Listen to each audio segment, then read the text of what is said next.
This is a black hole, an interesting phenomenon in the universe which occurs when a very large mass is condensed into a very small volume. So I set out to try and simulate one of these using C++ and OpenGL, and while my simulation was a little bit far from accurate because of all the assumptions I had to make it work without killing my CPU, it was nonetheless satisfying to see it in action. But really, what is a black hole? Let's start with a little physics lesson.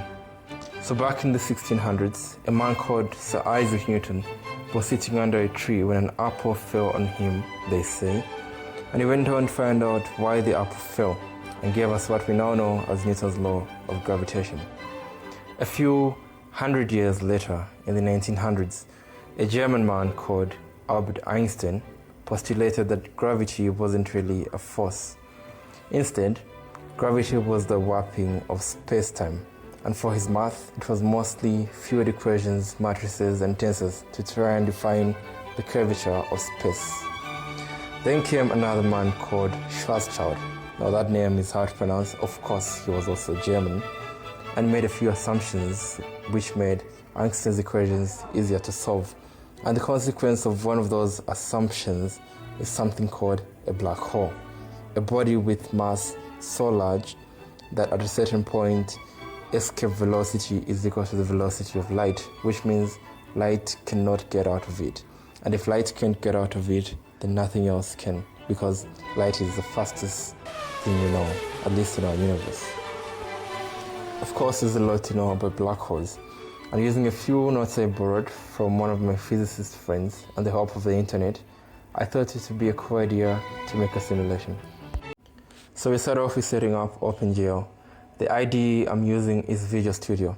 I add the paths to the locations where I installed folders which help OpenGL to run smoothly on Windows. I'm not sure about the other operating systems. But before proceeding, we have to test if we have set up OpenGL correctly.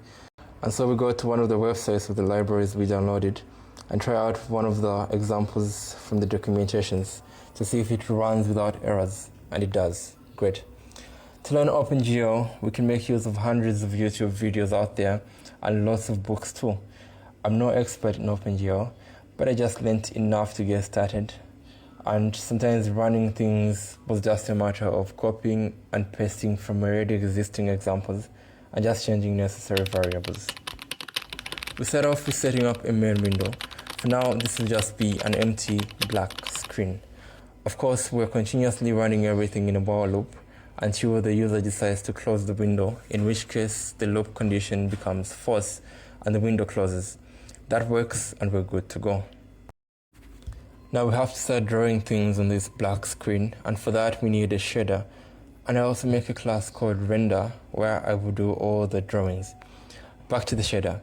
This is OpenGL's way of communicating with the CPU for graphics purposes. And to be honest, I don't know much about it, except of course only changing variables as necessary for my work purposes. To run, it also needs constant string values to communicate with the CPU about color, intensities, and all that. In this code, I make two files for those strings, GLSL files, one for the vertices and the other for the fragments, which are particles I will draw around the sphere to represent the accretion disk. I then set out to make function definitions for the render class, including how I draw the sphere. I'll skip most of the boring parts. We then get onto the garbage collection. We need to free up memory from the CPU when we're not using it. So whenever the code is not running, I call a destructor, which does that for us by calling this function called cleanup. Anyways, I thought that was a cool name. I include the shader and render header files to my main class after defining other necessary variables. I then try to run that and see what we have. And cool, we have a sphere. And we're almost getting to the exciting parts. But before that, we need a grid. This will represent space, and of course, there are no grids in space, but we need it to visualize our simulation. To make the grid, we do a few renovations to our render class by defining a few variables and making a function to draw the grid for us. I then write a definition for this function in the render.cpp file. and head back to the main thread to call the function from there, since all execution has to pass through main. We try to run that, but no grid shows because I forgot to call a certain function, and I then call it, and great, we have a grid, and I can increase the size as I require. Now I need a way to zoom in and out and rotate the grid, and for that I add a camera object. OpenGL already has a camera, or else we would not see anything, but I would like to do more than it currently does. So I set out to create a camera class. I will write its header files and function definitions as appropriate. I then come back to call those functions and implement them in our main file so that the main window can be able to detect mouse movements. I try to run it and it crashes. After a few intense moments of debugging, it runs. But it's just a grid and a sphere, nothing interesting so far. So we get on to the physics. Unfortunately, this time the physics is complicated, but thanks to Mr. Schwarzchild, we can simplify it by making a few assumptions. So I make a physics class, a class for the particles. I make header files and function definitions. Our header file will store a few important variables, including the gravitational constant and the mass of the black hole. I make two functions to update the position and another to warp the grid. Then head on to the render header file and make the functions for the grid and sphere private. I make another function which initializes and calls those two functions instead. This is some form of encapsulation. I proceed to the function definition of that function. I also make a few changes to the way the functions are defined. I skip most of the boring parts, and here we have the physics class definition. A few constants defined on top, and the Schwarzchild radius, which gives us the event horizon radius, or the radius at which nothing can leave once it enters. This will be important for drawing our accretion disk.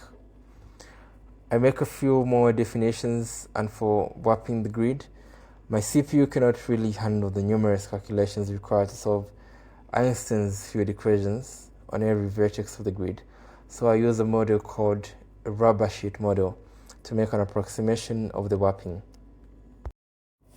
Now, of course, in a black hole, space is warped inside the black hole rather than outside of it, but the rubber sheet model works well for simulation and visualization purposes.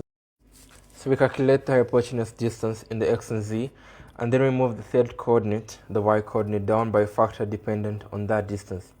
I try to run that and it crashes because I declared a constructor but did not define it. So I just set it out to be a default constructor and it runs, but no warping on our grid. After a few intense moments of debugging, I found out that I had not called the warping functions, and so nothing could happen. I fixed that and it worked. Nice. I just changed a few other variables to make it look less sharp, and we were ready for the next phase, the accretion disk.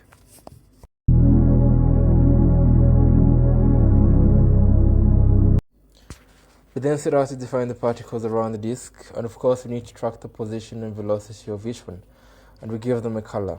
We'll make them bright red and orange, and we're doing this because, of course, the light around the black hole is actually coming from very hot matter. I then make the function definition and go back to my render class for implementation. I add a function called drawParticles to the header file and make a function definition later. I go back to the main file and make a function call, and we have a circle, but it's vertical when it shouldn't be. Turns out I swapped some of the variables, and so I tried to change that.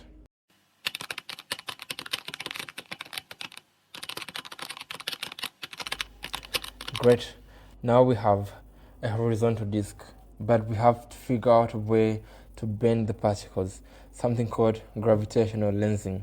So after a few moments of debugging, I figured I could track the location of the particles, and for those that appeared behind the sphere, I could do some math which bent them to the top of the sphere.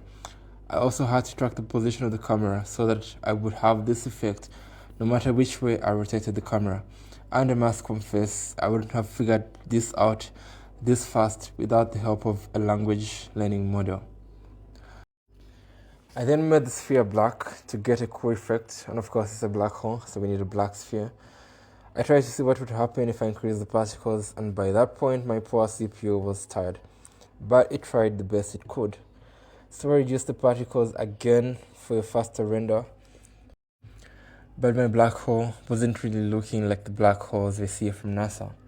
So again, me and my language learning model friends went on another debugging vacation, and we found a solution and had something close to reality. This was my final simulation, and yes, it could be better, but my poor CPU couldn't survive most of the heavy rendering, so this works just fine. For this video, I owe a lot of thanks to a physicist friend of mine, Boyd, for sharing his notes and confirming if the physics was correct. I would love to know what you think about the simulation.